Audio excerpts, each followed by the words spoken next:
वक्त से लड़कर जो नसीब बदल दे, इंसान वही जो अपनी तकदीर बदल दे। कल क्या होगा कभी मत सोचो, क्या पता कल वक्त खुद अपनी तस्वीर बदल दे। दोस्तों, आज हम बात करेंगे समय की। वो इतना महान क्यों होता है?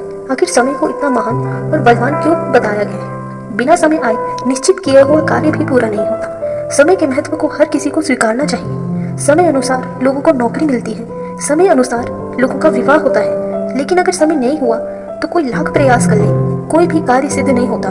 समय की महानता को बड़े बड़े विद्वान भी स्वीकारते हैं। डॉक्टर लोग किसी का ऑपरेशन करते हैं तो समय निर्धारित करके यदि उससे अधिक समय बीत जाता है तो ऑपरेशन करने वाले डॉक्टर्स के भी पसीने छूटने लगते हैं। तो दोस्तों, जानते हैं कि समय को आखिर इतना बलवान क्यों कहा गया है? एक लोक कथा के अनुसार एक बार लक्ष्मी, सरस्वती और समय में शर्त हुई। हर कोई अपने आप को श्रेष्ठ कहता। लक्ष्मी कहती कि मैं सबसे श्रेष्ठ हूँ। सेठ साहूकार से लेकर गरीब मजदूर तक हर कोई मेरी पूजा करते हैं। हर कोई मेरे सम्मुख हाथ जोड़कर यही कहता है कि मेरे घर निवास करो। मैं जिसे चाहती हूँ उसे राजा बना देती हूँ और जिसे चाहती हूँ उसे भिखारी बना देती हूँ। तब सरस्वती जी से रहा नहीं गया।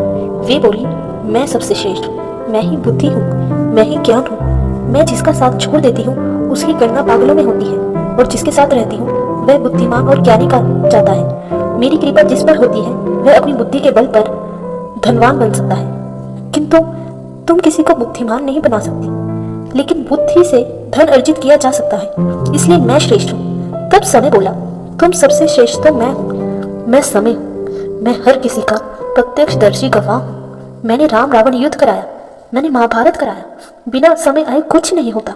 इस तरह तीनों अपने आप को श्रेष्ठ कहते हुए झगड़ने लगे। झगड़ते हुए राजा के पास गए और अपना परिचय देने की बात बोले, हे राजन, अब तुम ही निर्णय करो कि हम तीनों में सबसे श्रेष्ठ कौन है।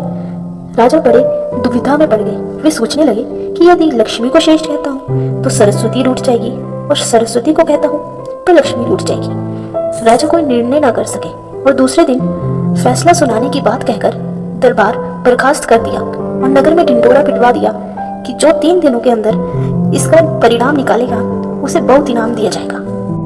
दूसरे दिन एक चोर का भी फैसला होना था। उसने भी वह घटना सुनी थी।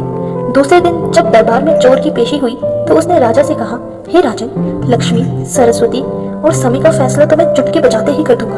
यह सुनकर राजा के आश्चर्य का ठिकाना न रहा। उसने कहा, ठीक है, लेकिन तुम फैसला न कर सके तो तुम्हें फांसी दे दी जाएगी। चोर ने मंजूर कर लिया। दूसरे दिन प्रातः काल दरबार लगा। लक्ष्मी, सरस्वती और समय भी हाजिर हुए और चोर भी।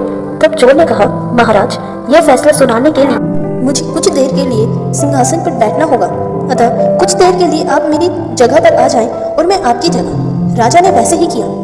तब चोर ने सिंहासन पर बैठकर पहले लक्ष्मी को हाजिर होने का हुक्म दिया। लक्ष्मी हाजिर हुई। उस समय सिंहासन पर बैठे चोर ने डांटते हुए कहा, अगर आप मेरे पास होती तो आज मैं चोरी ही क्यों करता। चलो, आप तो एक तरफ खड़े हो जाओ। लक्ष्मी जी चली गई। फिर चोर ने सरस्वती जी को बुलाया। उन्हें भी कहा, अगर आपने मुझे बुद्धि दी होती तो आज मैं चोरी क्यों करता।